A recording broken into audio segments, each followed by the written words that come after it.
So I went to go see Oklahoma the Musical at my local dinner theater last night, and I cannot stop thinking about it. I'd been familiar with obviously I own the LP. I found this at Goodwill. For a while I was collecting. I still do whenever I find a musical theater cast album because no one really wants them. Like vinyls are extraordinarily expensive. However, theater soundtracks, especially old ones, people don't seem to see the value in as much. So that was my primary collection was musical theater albums, and I have Oklahoma. I had not seen it staged before, and even though I know its importance in theater history, to catch you up on its importance in the art form and in the progression of the art form of American musical theater.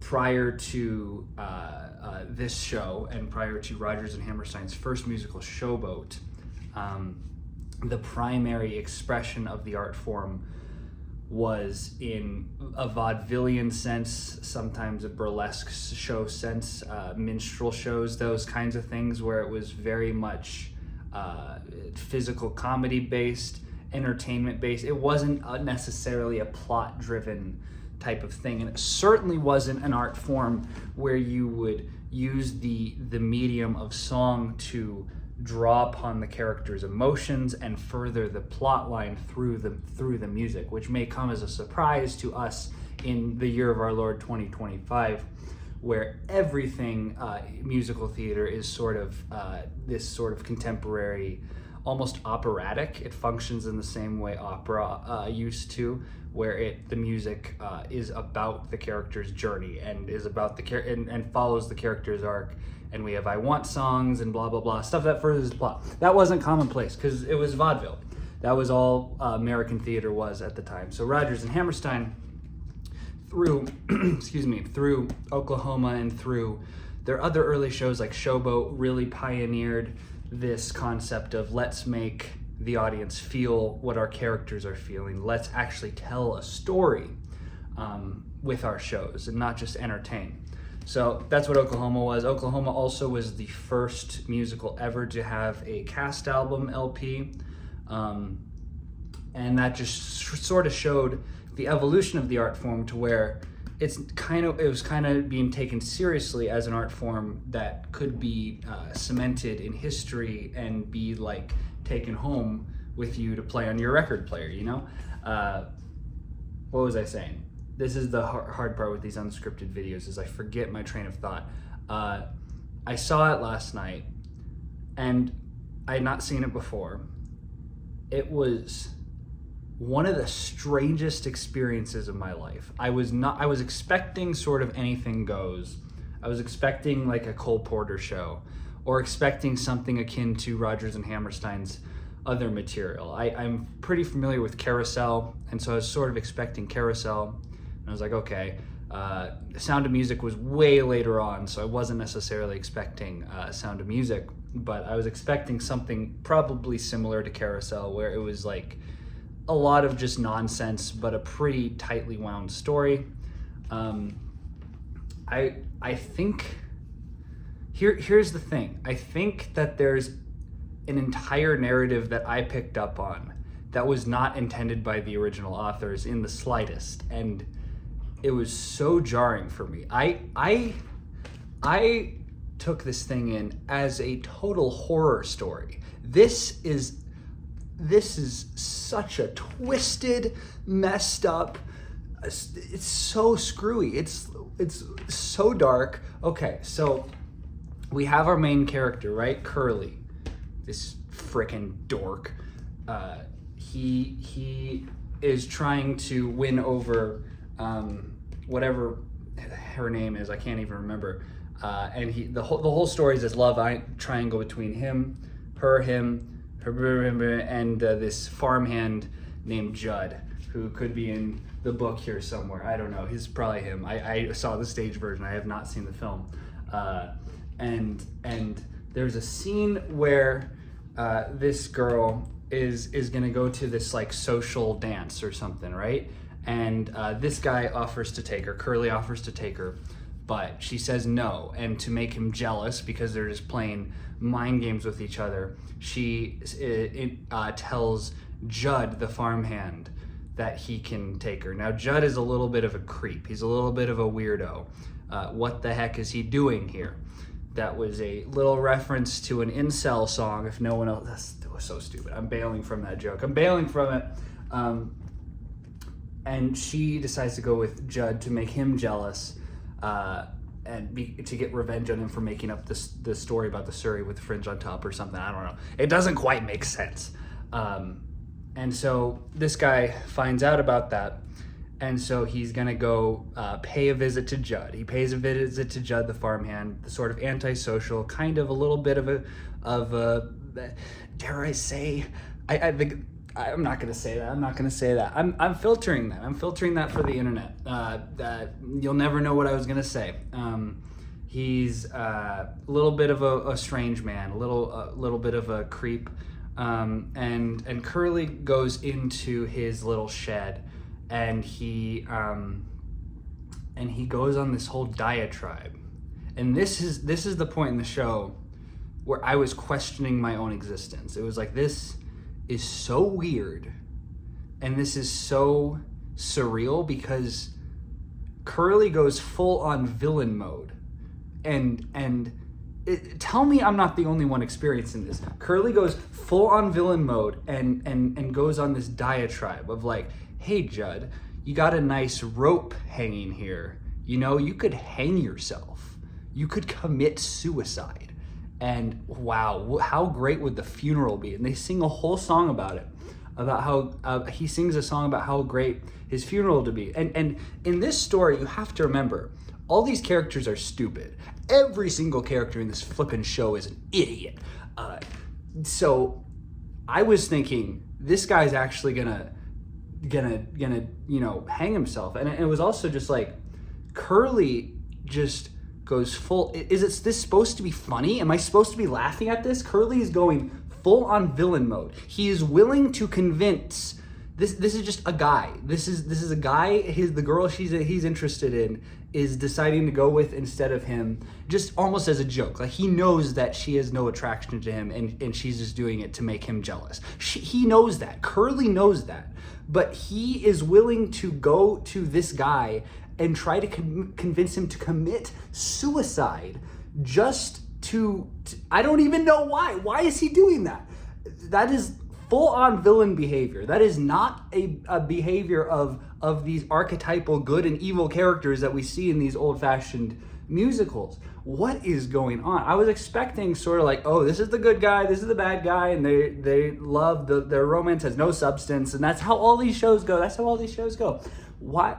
And so I was just sitting there, my spirit was leaving my body, and I was questioning my own existence, because it's like, is this Rodgers and Hammerstein show trying to tell me that Curly is the bad guy? Are we subverting the expectations of hero-villain in a 1930s musical, vaudevillian musical, to show that Curly is the villain of this piece? Is Curly supposed to be the villain of this piece? And I soon concluded that is not the case, that Judd is clearly, when they went into the Dream Ballet, which incidentally all musicals used to have a Dream Ballet, which is kind of interesting. They went into the Dream Ballet, and Judd was, okay, it's like, okay, Curly's clearly the guy that she's going to end up with, and Judd is the force of evil in this tale, which is, but we have this, it's so mind-boggling to me. It's like, did they think it was appropriate in any sense for our hero, if we're supposed to view him as the hero that we want this girl to end up with, sort of in an archetypical sense, archetypes, the way these predictable stories go, are we supposed to think it's okay that he's trying to convince basically an innocent man? He hasn't done anything yet. Judd does do very wicked things later on, but are we supposed to think this is okay? Are we supposed to think it's funny? So I'm here because I'm not easily triggered by things like this, but joking about suicide is not something that I appreciate, I will say. I don't necessarily have a problem with most dark humor. It's just like making any sort of light of that is disturbing to me. So in my mind, Curly is the villain. Like, I cannot get Curly being the villain out of my head. So Act 1 ends, and I'm going into Act 2 with Curly's the villain. Judd's also not great, but Curly's the villain. So I'm watching the second act with Curly being the villain, and it's so weird because I know that the girl is like, she's totally falling for him and stuff, and they do the whole bidding war and it's stupid stuff, it's so strange because I'm totally rambling. I'm sorry, because it's like, I know this character.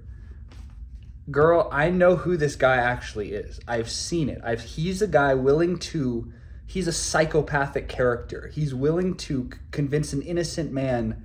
to convince an innocent man to commit suicide just so he can make an advance on this woman. This is not the guy you think he is. So it was this horrific reality that I was watching unfold, where this girl was falling for this guy who is all facade.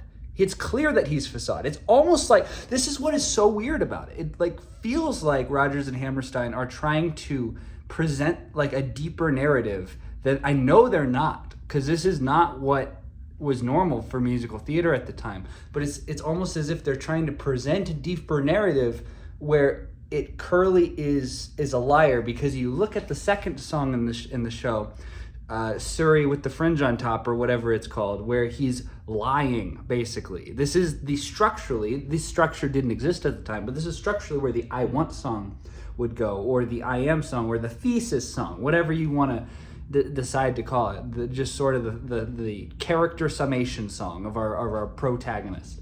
And what we get about, what information do we get about Curly through that song? That he's a filthy liar, that he's duplicitous, that he is willing to make up, contrive, fabricate details just to make an advance on this young lady. And that is disturbing when you think about how we as an audience seem to have a deeper insight into who this character actually is.